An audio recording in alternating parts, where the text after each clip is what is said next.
آپ کے برادر حضرت استاد زمن مولانا حسن رحمۃ اللہ علیہ، آپ رحمۃ اللہ علیہ جب کلام لکھتے تھے نا، یا تو اعلیٰ حضرت سے چیک کرواتے تھے یا حضرت کافی رحمۃ اللہ علیہ سے چیک کرواتے تھے۔ ایک دن حضرت کافی رحمۃ اللہ علیہ کے پاس کلام لکھوانے جا رہے تھے، اعلیٰ حضرت کہا کہ حسن آج ایک ہم بھی کلام لکھتے ہیں، جا کر حضرت کافی سے ہمارا کلام بھی چیک کروا لانا۔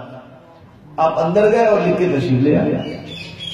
شاعر کے جناب گھنٹوں لگاتے ہیں، وقت لگاتے ہیں، شعر بناتے ہیں، جوڑتے ہیں، اسے درست کرتے ہیں، مگر اعلیٰ حضرت اپنے کمرے میں گئے، بس جیسے کچھ پہلے سے یاد تھا اسے جناب فوراً لکھا اور حضرت حسن رضا کو دے دیا، اور اپنا مطلع نہ لکھا تھا، مقطع نہ لکھا تھا۔ حضرت کافی رحمۃ اللہ نے پڑھا نا، ان کی بہت نے دل کے گنچے کھلا دیے ہیں، جس سمت آ گئے ہیں کوچے بسا دیے ہیں، اللہ ہر جہنم اب بھی نہ سرد ہوگا، رو رو کے مصطفیٰ نے دریا بہا دیے ہیں، دولہا سے اتنا کہہ دو پیارے سواری وہ کو مشکل میں ہے براتی برخار وادیاں ہیں، اب تو مجھ سے فقیر کو پھیری پہ اٹھتے ہوں گے، اب تو غنی کے در پر بستر جما دیے ہیں۔ یہ لکھتے لکھتے کلام دے دیا۔ حضرت کافی رحمۃ اللہ نے پوچھا حسن یہ کتنی دیر میں لکھا ہے؟ کہا حضور بس گئے اور لکھ کے لے آیا۔ حضرت کافی رحمۃ اللہ علیہ فرمایا کرتے تھے میں سمجھتا تھا کہ شاعری میں استاد ہوں، کہ مجھے سے احمد رضا کے بھی کلام چیکوں میں آتے ہیں اور حسن رضا ان کا بھائی ہو کر مجھ سے چیک کرواتا ہے۔ آپ فرماتے ہیں میرے دل میں تھا کہ شاعروں کا میں استاد ہوں، مگر اس دن احمد رضا کے کلام نے میرے اس انداز کو بھی ختم کر دیا۔ نہیں، شاعری میں اگر کوئی استاد ہے وہی بھی احمد رضا ہے۔ ملک سخن کی شاہی تجھ کو رضا مسلم، جس سب آ گئے ہو سکے جمع دیے ہیں۔ یہ اللہ نے آپ کو کمال دیا تھا کہ جس طرف بھی قلم اٹھاتے تھے، آج تک اعلیٰ حضرت رحمۃ اللہ علیہ کے قلم سے کوئی خطا نہیں ہوئی۔ بعض بزرگوں کو محفوظ کہا گیا ہے، محفوظ عن الخطا، کہ اللہ ان کی حفاظت کرتا ہے۔ حضرت مفتی امجد علی اعظمی رحمۃ اللہ علیہ کہتے ہیں میں نے کافی آپ کو منت سماجت کی، سرکار ترجمہ قرآن کے کافی مارکیٹ میں ہیں جس میں کافی غلطی اور گستاخیاں پائی جاتی ہیں، گرم کر دیجیے کوئی مسلمانوں کو سنیوں کو ترجمہ ہی دیتی۔ آپ فرماتے ہیں وقت نہیں ہوتا تھا، ایک دن میں تو سر پکڑ کے بیٹھ گئے، سرکار ترجمہ چاہیے، تو آپ فرماتے ٹھیک ہے فلاں نماز کے ٹائم بیٹھ جایا کرو۔ آپ فرماتے ہیں میں قرآن کی آیت پڑھتا، آپ پھر مزید ترجمہ بتا دیتے۔ حضرت مفتی امجد علی اعظمی رحمۃ اللہ علیہ فرماتے ہیں میں گھر جا کر سینکڑوں کئی تفسیریں اٹھاتا، ان تفسیروں کے ترجموں کو جوڑتا تب بھی اعلیٰ کا ترجمہ بھاری ہوتا تھا۔ کبھی یہ نہیں کہا کہ امجد علی وہ کاٹ کر یہ لفظ نہیں لینا، حضرت محمد کچھوچا کہتے ہیں کبھی کبھی دل میں آتا تھا کہ اعلیٰ کا یہ ترجمہ مشکل لفظ میں ہے، اس کو آسان کر لیتے ہیں اردو میں۔ فرمایا جب آسان کرنے کی کوشش کرتے تھے اس لفظ میں بے ادبی ہوتی تھی، ادب والا وہی جملہ ہوتا تھا جو اعلیٰ حضرت نے لکھا ہوتا تھا۔ فرمایا میں آیت پڑھتا تھا، پھر بدیع آپ ترجمہ کر دیتے تھے، مختصر سے وقت اور عرصے میں قرآن کا ترجمہ بن گیا۔ بڑے بڑے عالم جب ترجمہ لکھنے بیٹھتے ہیں بڑی غلطیاں کر جاتے ہیں، بہت بڑی غلطیاں ہو جاتی ہیں، اور پھر کٹواتے ہیں، پھر الگ سے دیکھتے ہیں، پھر ترجمہ دے کر کئی تفسیریں کھول کر لغت کی کتابوں کو جوڑ کر کوشش کرتے ہیں کہ ترجمے کے لفظ میں کوئی بے ادبی نہ ہو جائے۔ آپ فرماتے ہیں کہ اللہ کی قسم میں آیت پڑھتا تھا جو لب رضا سے نکلا آج تک ترجمہ کنز دماغ میں موجود ہے۔ کمال تھا۔ آپ کے بھائی نیا کیلکولیٹر بنانا، بہنوئی دوڑے آئے بھیا وہ ایک نئی مشین بنی آپ کی مددگار ہے، دیکھیے نا اس میں جمع ضرب نفی تقسیم کا مسئلہ ڈالو، تھوڑی دیر کے بعد جواب لے لو۔ اعلیٰ حضرت اپنے کام میں لگے رہے۔ آپ کے بہنوئی کہنے لگے بھیا آپ کو خوشی نہیں ہو رہی؟ اتنی اہم مشین کیلکولیٹر نیا ایجاد ہوا، کتنا اہم چیز آئی ہے، آپ ضرب تقسیم کے لکھتے رہتے تھک جاتے ہیں، اس میں بس ڈالو فوراً تھوڑی دیر بعد جواب لے لو۔ جب بار بار تاکید کی نا، اصرار کیا کہ آپ کو حیرت نہیں ہوئی؟ فرمایا مجھے کس بات کا تعجب، میرے پاس تو ایسا عالیشان صندوق ہے، یہ تو تھوڑی دیر بعد 4 مسئلوں کا جواب دیتا ہے نا، جمع کا، ضرب کا، نفی کا، تقسیم کا۔ میرے پاس ایک ایسا صندوق ہے، کسی بھی زبان کا، کسی بھی فن کا، کسی بھی طریقے کا مسئلہ ڈالو، ہاتھ کیا جواب لے لو۔ پہلے تو وہ حیران تھے کہ ایک مشین آ چکی ہے 4 مسئلوں کا جواب دیتی ہے. آقا نے فرمایا اے میرے بھائی تو کیلکولیٹر کی تعریف کرتا ہے کہ یہ 4 مسئلوں کا جواب دیتا ہے. ہمارے پاس ایک صندوق ہے، کسی بھی زبان کا، کسی بھی علم کا، کسی بھی فن کا سوال ڈالو، آپ کیا جواب لے لو. بھیا پھر اسی صندوق کی زیارت کرا دو. آپ نے غریبان کے بٹن کھولے، فرمایا وہ صندوق احمد رضا کا سینا ہے. کوئی بھی مسئلہ ہے ہمیں پیش کرو. انگلش میں جواب آپ سوال کیا جاتا تھا، اعلیٰ حضرت انگلش میں جواب دیتے تھے. فارسی میں سوال کیا جاتا تھا، جواب فارسی میں لکھ کر دیتے تھے. کسی بھی زبان کا سوال اعلیٰ حضرت کے پاس آتا تھا. اگر کسی کو کچھ تردد ہو نا فتاوی رضویت کا دیدار کر لیں. 12 جلدیں آپ نے لکھی تھی، تحقیق کرتے کرتے کام کرتے کرتے آج 33 جلدیں بن چکی ہیں. گدھے پر بھی رکھو نا، گدھا بھی بیٹھ جائے، اس قدر وزنی. صرف فتاوی جامع اعلیٰ حضرت رحمت اللہ علیہ کے اس قدر ضخیم کتابیں آپ اعلیٰ حضرت رحمت اللہ علیہ پڑھ کر دیکھیں. کمال ہے کہ اللہ رب العالمین نے اس ہستی کو اس قدر نوازا کہ جس سب بھی اعلیٰ حضرت قلم اٹھائے کمال ہی کمال بنتی. جب آپ نے اس دور میں آنکھ کھولی تھی نا، آپ سے پہلے کا دور اٹھا کر دیکھیں. انگریز کا وہ دور بڑا ظالمانہ دور تھا.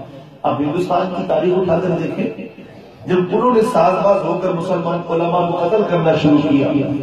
چاندنی چوک ہندوستان کے اندر لاکھوں علماء کی لاشوں کو چوک میں لٹکایا گیا. کیوں؟ کہ یہ حضور کی باتیں کرتے ہیں، یہ سرکار کی باتیں پڑھتے ہیں، حضور کی تعریفیں بیان کرتے ہیں، اور سرکار کی تعریف بیان کر کے لوگوں کو دین کے قریب کر جاتے ہیں. لہذا ایسے علماء کو ختم کیا جائے تو انہوں نے کچھ علماء کو خریدا. میں دوری پہ نہیں جانا چاہتا، میں اشارتاً عرض کر رہا ہوں. کچھ علماء کو خریدا جنہوں نے باقاعدہ یہ فتوے دیے حضور کے مدینے کا قصد کرنا حرام ہے. یہ فتویٰ جات دی عبد الوہاب نجدی انگریزوں کی پیداوار ہے، جس نے سب سے پہلے مسلمانوں میں فتنہ پیدا کیا.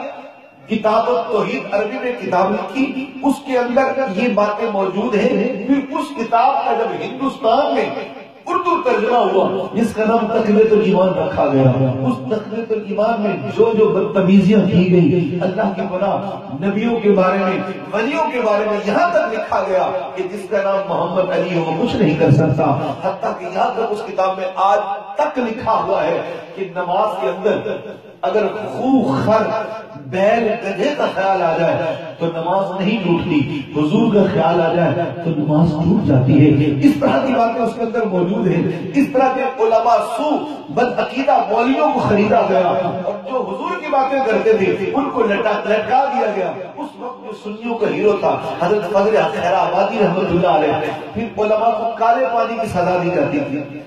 حضرت خیر آبادی رحمت اللہ علیہ کو سزا دی گئی، ان کو بھی شہید کیا گیا. مگر جب اعلیٰ حضرت نے ہوش سنبھالی، اس وقت تو 1-2 فتنے ہوتے تھے. اعلیٰ حضرت کے دور میں 150 فتنے پیدا ہو چکے. کوئی کچھ کہتا تھا، کچھ کہتا تھا، کچھ کہتا تھا، کوئی کچھ کہتا تھا. اس تمام تر فتنوں کا مقابلہ کرنے کے لیے اعلیٰ حضرت کا تنہا نے مقابلہ کیا. اور اللہ پاک نے احمد رضا کو وہ کمال عطا کیا کہ آپ کا قلم تلوار کا کام کرتا تھا. حضرت مفتی احمد یار صاحب نہیں رحمۃ اللہ علیہ فرماتے ہیں، میری ایک طرح سے سرکار آپ سختی بڑے کرتے ہیں، آپ کا قلم میں سختی بڑی ہے. حضرت مفتی احمد یار، حضرت مفتی نعیم الدین مراد آبادی رحمۃ اللہ علیہ آپ فرماتے ہیں جب میں نے یہ کہا نا اعلیٰ حضرت رو پڑے. فرمایا مولانا میرے بس میں نہیں، میرے بس میں ہوتا جو میرے محبوب پر کیچڑ اچھالتے ہیں ان کی گردن اڑا دیتا، مگر میں یہ نہیں کر سکتا. تو میں اپنے قلم کو سخت کیے ہوں تاکہ کچھ دیر لوگ مجھے برا بلا کہے، میرے نبی کو نہ کہے. جتنی دیر وہ مجھے برا کہیں گے، میرے نبی کو تو کچھ نہیں کہیں گے. اس لیے میں اپنے قلم میں سختی رکھتا ہوں تاکہ لوگ مجھے برا کہیں، میرے محبوب کو برا نہ کہیں. اتنا آپ کی محبت اور عشق حضور صلی اللہ علیہ وسلم کا پایا جاتا تھا. اور یہی وجہ ہے کہ جب آپ مدینے میں گئے آپ کو جب کانٹا لگا، آپ کے پاؤں میں کانٹا لگا، سبحان اللہ، جب کانٹا لگا تو آپ نے کانٹا اٹھایا، تو کانٹا اٹھا کر سینے سے لگایا اور اس کانٹے سے کہہ رہے ہیں کہ خار سے میرا نبی پاک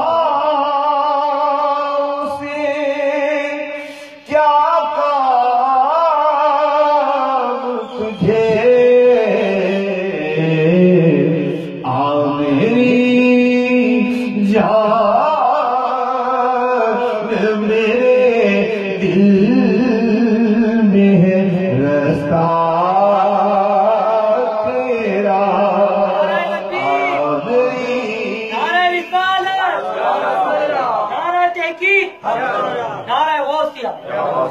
کانٹے اٹھائے کانٹے پاؤں میں چھوڑا یہ تیری جگہ تھوڑی یہاں مطلب خار صحرا نبی پاؤں سے کیا کام تجھے میری جان میرے دل میں ہے رستہ تیرا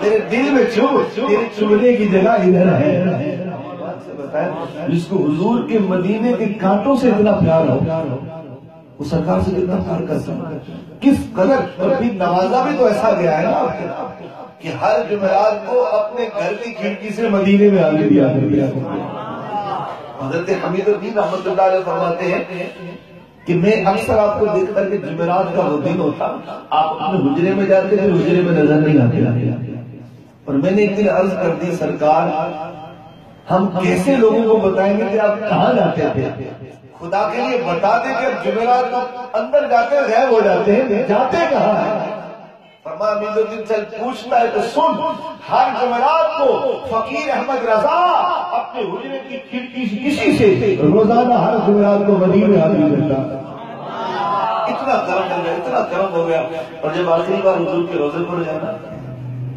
رو رہے غلام نے اسرار پکڑ لی سرکار پہ پردہ دیدار کرا حضور دیدار کرا حضور دیدار کرا حضور دیدار کرا یہ تکرار لگی ہوئی سرکار زیارت کروائی حضور زیارت کروائی اور جب دیکھا نا کہ آثار نظر نہیں آتے تو آپ نے وہ شعر لکھا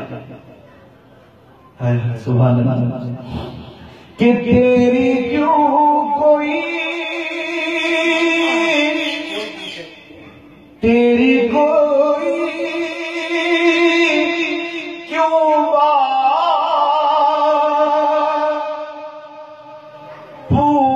پوچھ رضا تجھ سے کتے ہزار پھرتے ہیں تجھ سے کتنے ہزار پھرتے ہیں خود سے کہا تیری کوئی یہاں کیا بھاؤ چلتا ہے تیرے جیسے تو ہزاروں یہاں گھومتے بس یہ جملہ کہا تھا بے پردہ حضور کی زیارت ہونا پر کرم تھا اللہ رب العالمین نے سید اعلی حضرت رحمۃ اللہ علیہ کو با کمال بنایا اور علماء فرماتے ہیں با کرامت کتنے با کمال تھے کہ آپ کا مرید تھا وہ بریلی کا پان بڑا مشہور تھا اتنا پان چلتا تھا اتنا اس کا پان چلتا تھا کہ لوگ لائن لگا کر بریلی کا پان لیتے تھے جیسے آج کل یہاں بھی چلتے کو نام رکھے ہوئے فلاں ہوا تو فلاں گٹکوں کو بھی نام رکھے ہوئے گولی مار تو جناب وہ منیر والا ماموں گٹکا تو بدن کیا کر رکھے ہوئے تو وہ بریلی کا پان مشہور تھا اتنا تیز سارا دن لائن لگی رہتی پان تھا کوئی اور چیز تو نہیں تھی قریب والا جو ہے دکاندار ایک دن سے پوچھنے لگا یار تیرے پاس اتنا رش رہتا ہے تو کون سی پتی ڈالتا ہے اس نے کہا وہی سودا ہے جو تو ڈالتا ہے مگر یار تیرا پان بکتا کیوں ہے فرمایا جب سے میں نے اپنے پیر سے تعویذ لیا نا تب سے میرے پان میں برکت آ گئی دکان میں بھی برکت آ گئی یہ عملی بتاتا ہے صدیوں پرانی بات کے تعویذ پرانے چلتے آ رہے ہیں اچھے تعویذ ایک تعویذ جس میں قرآن و حدیث کے مطابق بات ہو وہ درست ہے تعویذ ایسا تعویذ غلط ہے اس میں شرک ہو گناہ ہو جادو ہو یا غلط چیزیں لکھی گئی ہوں وہ تعویذ غلط ہے ایسا تعویذ بالکل درست ہے جو اللہ کے ناموں کا حضور کے ناموں کا بزرگوں کے حوالے سے ہو قرآن کے حوالے سے ہو یا آیات کے حوالے سے حدیث کے حوالے سے ہو ذکر اذکار کے حوالے سے اس کا تعویذ بالکل درست ہے اب جناب اس نے اچھا اپنے جناب پیر صاحب کے پاس پان والا چلا جائے حضور میرا جو ہے نا قریب والا جو ہے نا دکاندار، وہ احمد رضا کا مرید ہے، احمد رضا سے اس نے تعویذ لیا، اس کا فان تو بڑا اچھا، آپ مجھے تو تعویذ دے، ہمیں تو اللہ والے، اب انہوں نے تعویذ لکھ کے دیا، فرق پڑا مگر ویسا نہیں پڑا۔ حضور اور کرم کیجیے، اگلی مرتبہ دوسرا تعویذ، تیسرا تعویذ، چوتھا تعویذ، حتیٰ کہ تعویذ لکھ لکھ کر کئی تعویذ بن گئے۔ اس نے کہا بیٹا اب تو میں نے برکت کے سارے تعویذ تجھے دے دیے، جو میرے علم میں تھے وہ میں نے سارے مجھے بنا ڈالے ہیں، میں کیا جانوں کہ احمد رضا نے کون سا لکھا ہے۔ تو کسی طرح وہ تعویذ لیا، مجھے تو آ کر لکھا، میں نے تو دیکھوں کہ احمد رضا نے وہ کون سا تعویذ لکھا ہے۔ برکت والے جتنے تعویذ بنتے وہ سارے مجھے آتے ہیں، میں نے سارے تجھے دے دیے۔ اور تو کہتا فرق ہی نہیں پڑتا، تھوڑا پڑتا چند دن کے لیے پھر ختم ہو جاتا ہے، اور اس کا تو تانا ہی بنا ہوا ہے۔ اس نے کسی طریقے سے مانگا ہو یا کوئی اور طریقہ اختیار کیا ہو، وہ تعویذ اس نے وہاں سے نکلوایا، اجازت کی ہو یا چرایا ہو، جو بھی طریقہ اختیار کیا، وہ تعویذ اپنے پیر صاحب کے پاس لے گیا۔ جی یہ وہ تعویذ ہے یہ احمد رضا نے اپنے مرید کو دیا ہے۔ اس نے جب کھولا نا، کھول کے رونے لگے، پڑھا اور روئے جا رہے ہیں۔ اس نے کہا حضور آپ روئے جا رہے ہیں، بتاتے کہ اس میں لکھا کیا ہے، کون سی چال کا ہے، کون سے طریقے کا تعویذ بنایا ہے۔ فرمانے لگے احمد رضا نے تو کوئی تعویذ نہیں لکھا، تو برکت کیا ہے؟ فرمائے احمد رضا کی تحریر کی برکت ہے۔ سرکار کچھ لکھا بنایا، فرمایا تعویذ نہیں بنایا، صرف یہ لکھا ہے۔ حضرات توجہ فرماؤ، پان والے کی دکان ادھر ہے، حضرات توجہ فرماؤ، پان والے کی دکان ادھر ہے۔ فرمایا اللہ کی قسم اس کی دکان میں جو برکت ہے وہ احمد رضا کی تحریر کا اثر ہے، وہ تحریر لوگوں کو کھینچتی ہے۔ یعنی احمد رضا کا وہ قلم، وہ کلام اس کی دکان پر لوگوں کو کھینچتا، ورنہ تعویذ تو میں نے بھی سارے تجھے دیے۔ اب بتائیں کہ جس کی تحریر میں اتنا کمال ہے کہ لوگوں کو دل کھینچے چلے آتے ہیں، وہ انسان کتنا باکمال ہوگا، کتنا خدا نے اسے نوازا ہوگا کہ جناب اس دور میں بھی رہے ہیں۔ اللہ آج تک میرے اعلیٰ حضرت رحمت اللہ تعالیٰ علیہ کی وہ برکتیں، وہ رحمتیں، وہ فضل ہے کہ آپ کی کتابوں میں جب مطالعہ کیا جاتا ہے، علماء فرماتے ہیں کہ سبحان اللہ، بڑے بڑے مجدد، بڑے بڑے فقیہ سیدی اعلیٰ حضرت رحمت اللہ علیہ کی تحریروں کو اگر پڑھ لیتے تو وہ کہتے کہ شاید یہی استاد ہے۔ آپ کے اندر وہ تمام تر صلاحیتیں موجود تھی جو ایک مجدد کے اندر ہوتی ہیں، مگر ساری زندگی خود کو حنفی کہتے ہوئے فخر محسوس کیا ہے کہ میں امام اعظم کا مقلد ہوں۔ کتنا کمال کا اعلیٰ رحمت اللہ علیہ کا، اور الحمدللہ ہم سنی مسلمان امام احمد رضا کو فالو کرتے ہیں۔ لوگوں میں بولتے ہیں بریلوی کیا ہوتے ہیں؟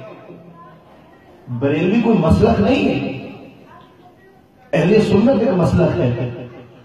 بریلوی ایک نشانی بن گئی ہے کہ یہ وہ سنی مسلمان ہے جو عاشق رسول ہے۔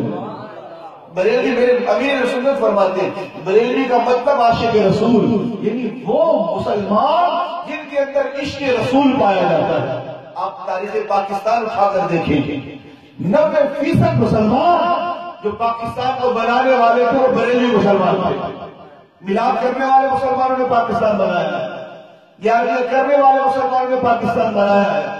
تقریباً 90% مسلمان، آپ تاریخ اٹھا کر دیکھیں، پاکستان کی تاریخ اٹھا کر دیکھیں تو یہ جتنے مسلمان الحمدللہ جنہوں نے پاکستان بنایا ہے وہ سید اعلیٰ حضرت رحمت اللہ علیہ کی تعلیمات پر چلنے والے ہیں۔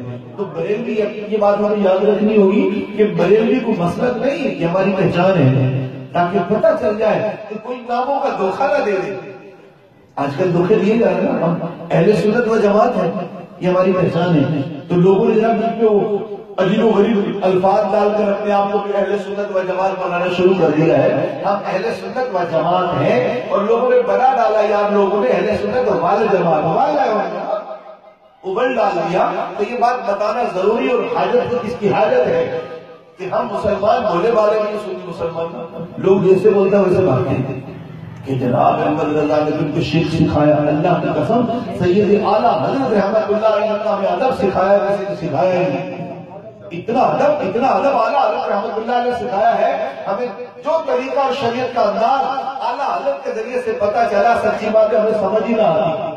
آج مسلمان ہمیں اعتراض کرتے ہیں جناب یہ رضا خانیوں کو انہوں نے مذہب بنا ڈالا ہے، یہ صرف جلن کی بدبو آتی ہے ان سے، ان کے اندر ایک جلن ہے۔ اس طرح کے مسلمان نیٹ کو جو یوز کرتے ہو دیکھتے ہوں گے رضا خانیوں کی حرکتیں، تو جناب اس طرح لکھنے سے کچھ نہیں بنتا، تحقیق پر کلام کرو تاکہ ہمیں بھی پتا چلے کہ احمد رضا نے کون سا غلط مسئلہ سکھایا ہے، کون سی غلط بات سکھائی ہے۔ اسی طرح گالی دے کر دل کی بھڑاس نکال کر مسئلہ ثابت نہیں کیا جا سکتا، بلکہ تحقیق سے اپنی بات کو ثابت کرو، کہ قرآن سے ثابت کرو، حدیث سے ثابت کرو، فقہ سے ثابت کرو کہ یہ سنی مسلمانوں کو جو عقیدہ ہے کہ قرآن کے خلاف ہے۔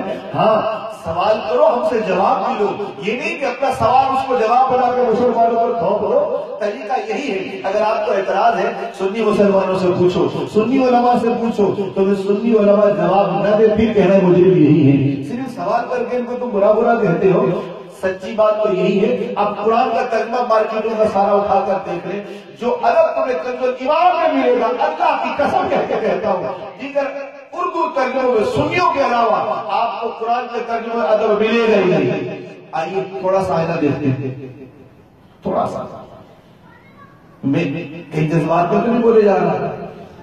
قرآن کریم فرقان حمید سورہ فتح پارہ نمبر 26 ابتدا ہوئی ہے سورت کی۔ اعلیٰ حضرت رحمت اللہ علیہ کے علاوہ سنی علماء کے علاوہ ترجمہ اٹھا کر دیکھیں، سورہ فتح کا ترجمہ یوں کہ اس کا مفہوم پیش کر رہا ہوں۔ اے نبی، یہ سورہ فتح شروع ہو رہی ہے 26 کے بارے میں، اے نبی ہم نے آپ کو کھلم کھلا فتح دی، ایک کہتا ہے کہ تاکہ اللہ آپ کے اگلے پچھلے گناہ بخشے۔ امام صاحب بتا نبی گناہگار ہوتے ہیں کیا؟ نبی گناہ کرتے ہیں؟ ترجمہ کیا ثابت کر رہا ہے کہ آپ کے اگلے پچھلے گناہ بخشے، نعوذ باللہ، یعنی اب بھی کر رہے ہو بعد میں بھی کرو گے، یہ بھی بخش رہا ہو وہ بھی بخش دوں گا، نعوذ باللہ۔ کوئی کہتا ہے کہ اے نبی ہم نے آپ کو کھلم کھلا فتح دی تاکہ اللہ آپ کی اگلی پچھلی کوتاہیوں کو معاف کرے۔ ان نبی کوتاہ کو استغفر اللہ، چند مہینے پہلے کی بات ہے، 5G میں ایک شخص نے مجھے سے بحث کی، اب وہ تو بیچارہ خاموش ہو گیا، ظاہر وہ عالم تو تھا نہیں، جاہل تھا بیچارہ، خاموش ہو گیا۔ ایک نوجوان سن رہا تھا کہ لگا میرے گھر میں ترجمہ رکھا ہے دکھاؤ، اب وہ لائق اس میں یہ ترجمہ تھا، اے نبی ہم نے آپ کو کھلم کھلا فتح دی تاکہ اللہ آپ کی پچھلی کوتاہیاں بخشے۔ میں نے اس کی طرف رک کر کے کہا اب بتا نبی کوتاہیاں کرتا ہے؟ پتہ ہوتا کیا میں اپنے مولوی سے پوچھ کے بتاؤں گا، میں نے لا حول ولا قوت الا باللہ العلی العظیم، استغفر اللہ۔ اب بھی پوچھنے کی ضرورت ہے، یہ تو اپنے گھر سے لایا شکر ہے، میں لاتا تو کہتا ہے اس نے خود بنوایا ہے، مطلب تقریباً 5 یا 6 سال سے میرے گھر میں موجود ہے، کئی سالوں سے گھر میں پڑھ رہا ہوں اس کو، اب بھی کہتا ہے مولوی سے پوچھوں گا، تو ماننا پڑے گا دال میں کچھ کالا کالا ہے۔ یار نبی پاک علیہ السلام گناہ کرتے تو پھر ہم کون ہیں؟ حضور کوتاہیاں کرتے تو پھر ہم بچتے کیا ہے؟ اللہ کی قسم کوئی کتنے سے بڑے سے بڑا بھی مولوی ہو، میرے نبی کی تعلیم کی خاک مجھ سے آگا اور نبی کے بارے میں بولتا ہے کہ نبی گناہگار ہے۔ اب سوال اعلیٰ حضرت نے کیا لکھا ہے وہ بھی سناتا ہوں۔ اعلیٰ حضرت کا ترجمہ کیا ہے، اے نبی ہم نے آپ کو روشن فتح تھا تاکہ اللہ آپ کے صدقے سے آپ کی اگلی امت کو بخشے، آپ کی پچھلی امت کو بخشے۔ کہاں فتح، اس کو فتح کہتے ہیں کہ نبی کو گناہ بخشے گا؟ ہاں یہ فتح ہے کہ سونیا لگا آپ کے صدقے سے آپ کے اگلوں کو، آپ کے پچھلوں کو اللہ بخشے۔ گناہگار امت کو بخشنے کی بات ہو رہی ہے، کہاں گناہگار امت ہے اور کہاں حضور کے گناہوں کو ڈالا جا رہا ہے۔ اور پھر سورۃ طٰہٰ پڑھ کر دیکھ لیں، وَوَجَدَكَ ضَالًّا فَهَدَىٰ۔ ایک مولوی لکھتا ہے اے نبی ہم نے آپ کو گمراہ پایا اور راستہ دیا، استغفر اللہ۔ ایک مولوی یوں لکھتا ہے اے نبی ہم نے آپ کو بھٹکا ہوا پایا پھر اور راہ دی۔ ایک نبی کہتا ہے اے نبی، ایک مولوی کہتا ہے اے نبی ہم نے آپ کو بے علم پایا۔ کوئی گمراہ کہہ رہا ہے، کوئی بھٹکا ہوا کہہ رہا ہے، کوئی کچھ کہہ رہا ہے، کوئی کچھ کہہ رہا ہے، مگر میرے رضا پر قربان، اللہ احمد رضا کی مزار پر کروڑوں رحمتیں نازل فرمائے۔ آپ نے لکھا اے نبی ہم نے آپ کو اپنی محبت میں خود رفت پایا اور راہیں کھول دی۔ پیار کرتے تو داروں میں جاتے تھے، اے سونے آپ پہلے بھی پیار کرتے تھے، پیار کے رستے آپ پر اور اللہ نے کھول دیے۔ آپ نواں پارہ اٹھا کر دیکھیں، 2-3 مقام پر یہ آیت موجود ہے، 2 مقام پر مکر اللہ واللہ خیر الماکرین۔ ایک مولوی کہتا ہے کافر تم مکر کرتے ہو، اللہ بھی مکر کرتا ہے، اللہ بہترین مکر کرنے والا استغفر اللہ۔ اور ایک مولوی کہتا ہے اے کافرو تم دھوکہ دیتے ہو، اللہ بھی دھوکہ دیتا ہے، اللہ کا دھوکہ سب سے اچھا ہے۔ ابھی ایک نیا ترجمہ نکلا 3 کلر والا، لال کلر میں آیت تو ترجمہ بھی لال کلر میں، ہرے کلر میں آیت تو ترجمہ بھی ہرے کلر میں، کالے کلر میں آیت تو ترجمہ بھی کالے کلر میں۔ ایک میرا شناسہ ہے، میری اپنے سنی بھائی انہی کے رشتے دار ہیں، اس سے شناسہ ہی ہوئی، اب وہ کہنے لگا ترجمہ میرے پاس ہے، میں نے دیکھا اس کو، تو وہ کسی بدعقیدہ مولوی نئے مولوی نے لکھا ہے، اب اس میں اسی آیت اس نے چینج کر دی، تو ایک آیت کا مطلب معنی چینج کیا ہے، کیا کافروں تم چال چلتے ہو، اللہ بھی چال چلتا ہے، اللہ کی چال سب سے بہتر ہے۔ اب اللہ چال باز، اللہ نعوذ باللہ دھوکے دیتا ہے، استغفر اللہ مکر کرنے والا، ایمان سے بتا اس کو کیا کہیں گے ہم؟ یہ میں فلسفہ قصہ کہانی بیان نہیں کر رہا، حقیقت آپ کے سامنے پیش کر رہا ہوں۔ اسی لیے آج میرے رضا کی بات ہو رہی ہے، روز روز یہ آپ سے نہیں کہا جائے گا، آج ضرور کہنا پڑے گا تاکہ دنیا کو پتہ چلے ہم تو رضا کا نام لیتے ہیں، رضا نے ہمیں ادب سکھایا ہے، رضا نے مصطفیٰ کا پیار سکھایا ہے۔ اللہ کی قسم اگر اعلیٰ حضرت نہ ہوتے تو ہمیں کیسے پتہ چلتا کہ عزت نبی کیا ہے، عظمت نبی کیا ہے، شان نبی کیا ہے، فضائل نبی کیا ہے، داران نبی کیا ہے، ذات نبی کیا ہے، جان نبی کیا ہے، اوصاف نبی کیا ہے، کمالات نبی کیا ہے، یہ سارا کمال جتنا نظر آ رہا ہے، سنی نعرے لگاتے ہیں، سنی معراج کرتے ہیں، سنی معراج مناتے ہیں، سنی فاتحہ کرتے ہیں، سنی یا رسول اللہ کہتے ہیں، سنی یا غوث اعظم کہتے ہیں، میرے احمد رضا کا فیضان ہے، یہ سب پوری کا فیضان ہے۔ ایک رضا نے کمال کر ڈالا، ایک رضا نے فیضان بانٹا ہے، تو آپ نے اس کا ترجمہ کیا۔ سنیے، کافر تم مکر کرتے، تم ہو ہی مکر کرنے والے، میرا رب خفیہ تدبیر فرماتا ہے اور میرے رب کی خفیہ تدبیر سب سے بہتر ہے۔ کتنا کتنا ایک جگہ پر مولوی لکھتے ہیں اے مومنو اللہ نے تمہیں دکھائی نہیں ہے، اعلیٰ فرمایا کرتے تھے بے دلوں کو کیسے بتاؤ، اللہ نے دکھائی نہیں، ترجمہ ہی نہیں کرنا آتا۔ آپ نے فرمایا ایسا لکھو مومنو ابھی اللہ نے تمہیں آزمایا ہی نہیں ہے۔ آج ہم نمبر پر بیٹھ کر بتا رہے ہیں کہ قرآن کی غلطیاں ترجمے میں، کوئی تو بتایا اعلیٰ حضرت نے کون سی غلطی کی ہے، کوئی تو بولے جرت کرے گا کنگل ایمان سے اس طرح کی بے ادبی نکالا دکھائے۔ آج تک کوئی مائیکل حال پیدا نہیں ہوا جو کنگل ایمان سے غلطی نکالے۔ ہمارا تو بچہ ان کے ترجموں پر اعتراض کر رہا ہے، ہمارا بچہ بولتا ہے بدلگاموں، بددینوں، بدتمیزوں، رسول اللہ کو بھی اللہ کہتے ہو، اللہ کو مکر کرنے والا کہتے ہو۔ اگر اس طرح کی بات کریں بات یار ایسا نہیں کہا کرو، تو کیسا کہتا ہے؟ کیا کہیں جو نبی کو گناہ گار کے اس کو سینے سے لگاؤ گے؟ ہماری چپل میں اس سے اعلیٰ ہے۔ کیوں؟ چپل اللہ کی عبادت کرتے ہو پہنتے تو جاتے ہیں، چپل جو ہے نمازیں پڑھ کر جاتے ہیں، پڑھنے کے جاتے ہیں چپل پہن کے جاتے ہیں، اللہ کی راہ میں سفر کرتے ہیں تو چپل پہن کے جاتے ہیں، تو اس سے بھلی ہے جو میرے نبی کو گناہ گار کہتا ہے، جو میرے غوث اعظم کو مردہ کہتا ہے، جو اللہ والوں کو مردہ کہتا ہے، اللہ کی قسم ہماری چپلیں ان سے بہتر ہے۔ اب کوئی بولے جذبات میں، بولا نہیں جذبات میں نہیں، میں اپنی محبت کی راہ پر موجود ہوں۔ یار خود بتاؤ حضور گناہ گار ہے کیا؟ چپ ہو گئے، کچھ سوچ رہے ہو سچ نہیں لکھا ہوگا۔ یہ محبت کی علامت ہے، جاری جائے ان کی بارگاہ میں کہ سارے اسی عقیدے والے تھے، میرا محبوب تو معصوم ہے، سید المعصوم ہے، کہ حضور سے گناہ ہو سکتا ہے؟ استغفر اللہ۔ نبی حضور تو نبیوں کے سردار ہیں، ہر نبی معصوم ہے۔ جو دل میں اتنا میل لائے کہ نبی سے گناہ ہوا تھا، اگر پہلے مسلمان کو یہ گمان لاتے ہی کافر ہو جائے گا کسی بھی نبی کے بارے میں، یہ دل میں گمان لائے کہ نبی سے گناہ ہوا تھا، پہلے مومن کا تو کہتے سوچتے کافر ہو جائے گا. تو حضور کے بارے میں یہ وجہ حضور گناہ کرتے تھے اللہ نے استغفر اللہ. تو یہ عقیدہ بالکل غلط ہے. آج اس پرفتن دور میں خود کو اپنے آپ کو مضبوط رکھو. سنیوں والا وہ ٹناٹن عقیدہ رکھو. پل بلا نہیں ہونا چاہیے, پکا ٹناٹن. ہاں الحمدللہ ہم سنی پرامن ہیں, اللہ پاک کا کرم ہے, پرامن ہے. قطعاً ہمارے ہاتھ تخریب کاری نہیں, مگر اگر کوئی عظمت محبوب پر کلام کرے تو اس سے آپ تخریب کاری نہیں کہہ سکتے, ورنہ قرآن تو بھرا پڑا. قرآن پڑھ کر دیکھیں, تبت یدا ابی لہب وتب. کسی نے پتھر پھینکا تھا میرے محبوب پر, ابو لہب نے. اللہ نے قرآن نازل کر دیا اور ظالم تیرے ہاتھ ٹوٹے.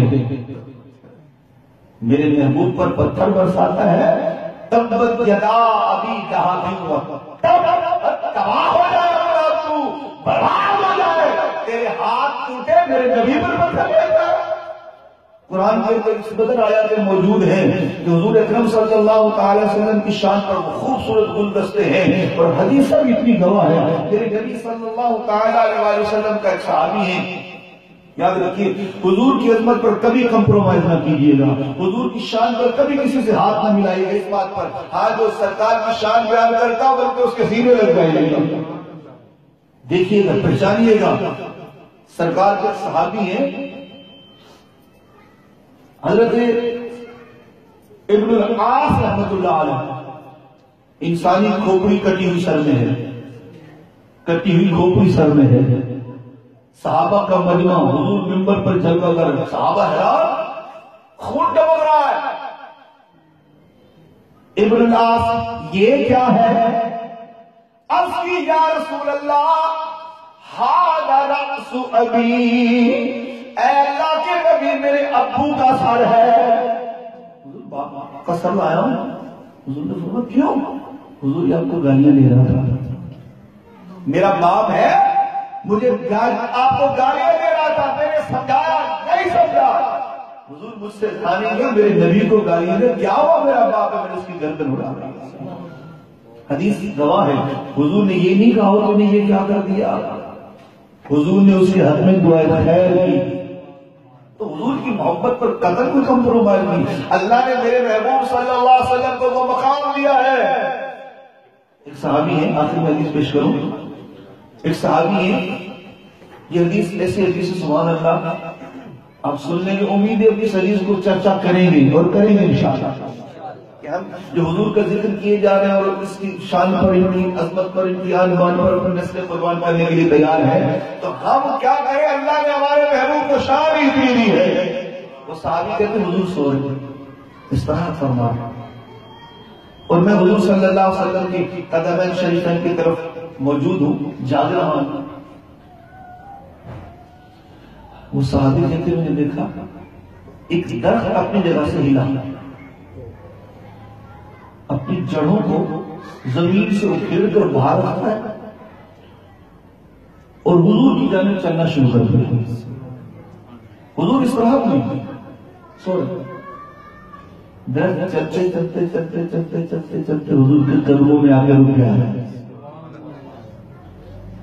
وہ صحابی کہتے ہیں واللہ, اللہ کی قسم میں نے درخت سے سنا, درخت کہتا ہے السلام علیک یا رسول اللہ. میں نے درخت سے سنا, درخت نے حضور کو سلام کیا. حالت قریب یہ کہ سرکار استراحت کر رہے ہیں.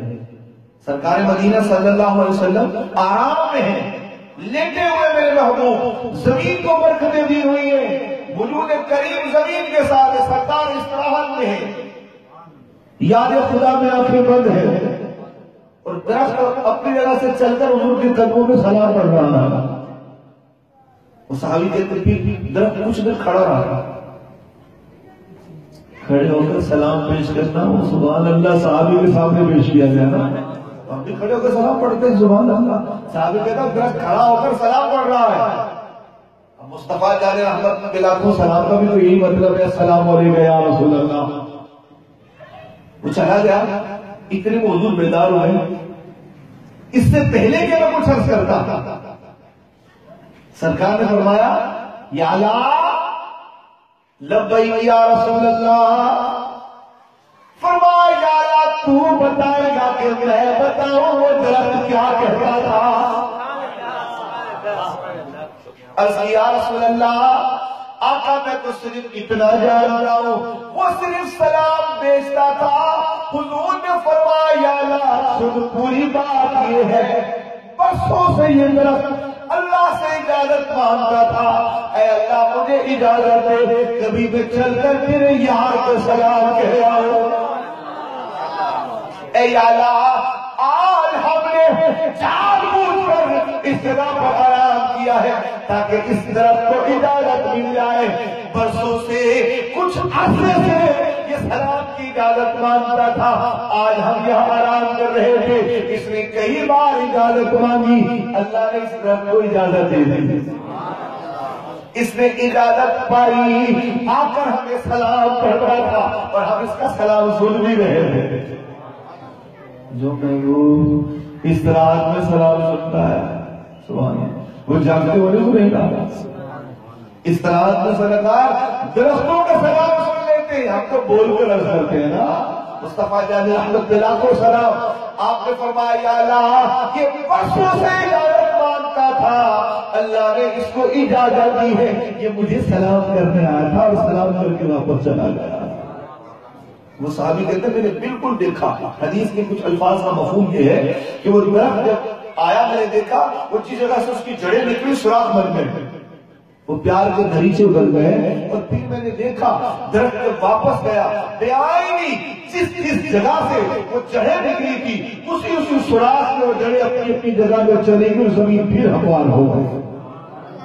تو اعلیٰ اللہ نے اس محبوب کا ادب سکھایا ہے. تو اس محبوب کی عظمت پر جب بھی کلام کرو دل میں گھٹن کبھی نہیں آنے دیا کرو بلکہ دل خوش کر دیا کرو کہ ہم ایسے نبی کی امتی ہیں. تو عجیب سا نہیں لگتا کہ جو اس نبی کو کبھی کہہ دے اس نبی کو دیوار کے پیچھے کا پتہ نہیں ہے اس نبی کو اپنے خاتمے کا پتہ نہیں ہے استغفر اللہ. اس نبی کو جی ہاں 12 ربیع الاول کا دن آنے والا ہے. ایک طالب علم اسکول کے بچے نے مجھ سے پوچھا کہ یہ ہمارا ٹیچر جو ہے نا اس نے کہا کہ یہ ابھی دیکھنا ان سنیوں کو پتہ نہیں کیا ہو جائے گا اس مردہ نبی کی باتیں کریں گے. وہ بدتمیز اسے حیا نہیں آئی وہ کلمہ کس کا پڑھتا ہے. جی وہ یہ بھی کہہ رہا تھا کہ قرآن میں ہے کہ نبی کو اللہ نے کہا کہ نبی اپنے خاتمے کا خیال رکھنا. مجھے غصہ بھی آیا اس بات پر. غصہ کون سا؟ محبت رسول والا کہ اس کے پاس جاؤں اس بدتمیز کو سمجھاؤں کہ پہلے ثابت کر قرآن میں کہاں لکھا ہے کہ اللہ نے کہا کہ محبوب اپنے خاتمے کا خیال رکھنا. استغفر اللہ لا حول ولا قوت الا باللہ العلی العظیم. اب لوگ بک بک کر جائیں یار ہمارے باپ کو کوئی برا کہے تو خون کھولتا ہے تو ہمارے نبی کو برا بھلا کہے تو کچھ بھی نہیں ہوتا کچھ بھی نہیں ہونا چاہیے. سوچے تو صحیح یار ہمارے بڑے بھائی کو کوئی بولتا ہے ہم بڑے بھائی سے نہ بھی بولے تب بھی اس کے دشمن ہو جاتے ہیں. ہمارے باپ کو برا بھلا کہے تو ہم اس کے دشمن ہو جاتے ہیں. اس بات پر اگر ہم سمجھانے پر زور دیں یار نہیں یار اس طرح کی باتیں نہیں کرنی چاہیے تو کیسی کرنی چاہیے.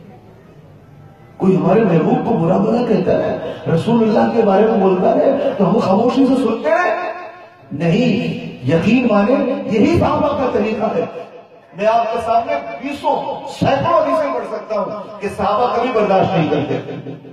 ایسی ایسی باتیں کر گزرے کہ عقلیں حیران ہیں گمان حیران ہے کہ صحابہ کرام یوں کیا کرتے تھے. تو آج ہم صحابہ کے طریقوں پر باقی باتیں برداشت کر لیں گے کوئی اور کہے گا برداشت کر لیں گے کسی اور معاملات میں ہمیں گھسیٹیں گے برداشت کر لیں گے مگر اللہ کی قسم حضور کی محبت پر کر کوئی آنچ نہیں آنے دیں گے حضور کی عظمت پر کوئی آنچ نہیں آنے دیں گے. یہی احمد رضا کا درس ہے یہی احمد رضا کا درس ہے یہی احمد رضا کا درس ہے. تو اللہ رب العالمین نے احمد رضا رحمت اللہ علیہ کو یہ کمال دیا تھا. یہی وجہ ہے کہ ہم سنی ان سے بہت پیار کرتے ہیں بہت پیار کرتے ہیں. اللہ کے اپنے حبیب صلی اللہ علیہ وسلم کے صدقے ہمیں سید اعلیٰ حضرت علیہ رحمت کی غلامی نصیب فرمائے اور انہی کی غلامی میں ہمیں موت نصیب فرمائے.